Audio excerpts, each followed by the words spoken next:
Deuteronomy chapter 25. Limits on punishments.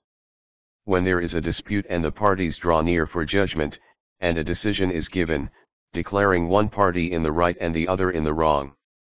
If the one in the wrong deserves whipping, the judge shall have him lie down and in the presence of the judge receive the number of lashes the crime warrants. 40 lashes may be given, but no more, or else, if more lashes are added to these many blows, your brother will be degraded in your sight. Treatment of oxen. You shall not muzzle an ox when it treads out grain.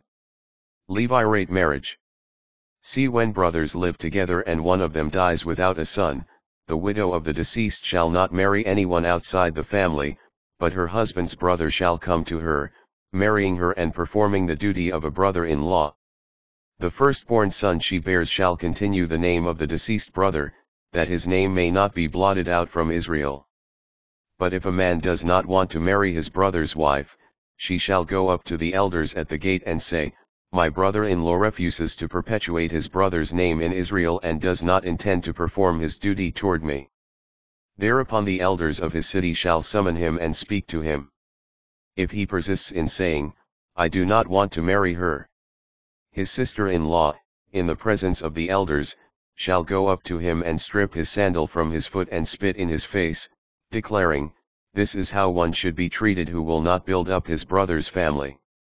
And his name shall be called in Israel, the house of the man stripped of his sandal. Various precepts. When two men are fighting and the wife of one intervenes to save her husband from the blows of his opponent, if she stretches out her hand and seizes the latter by his genitals, you shall chop off her hand, show no pity. You shall not keep two differing weights in your bag, one heavy and the other light. Nor shall you keep two different ephahs in your house, one large and the other small. But use a full and just weight, a full and just ephah, so that you may have a long life on the land the Lord, your God, is giving you. For everyone who does these things, everyone who does what is dishonest, is an abomination to the Lord, your God. Bear in mind what Amalek did to you on the journey after you left Egypt. How he surprised you along the way, weak and weary as you were, and struck down at the rear all those who lagged behind. He did not fear God.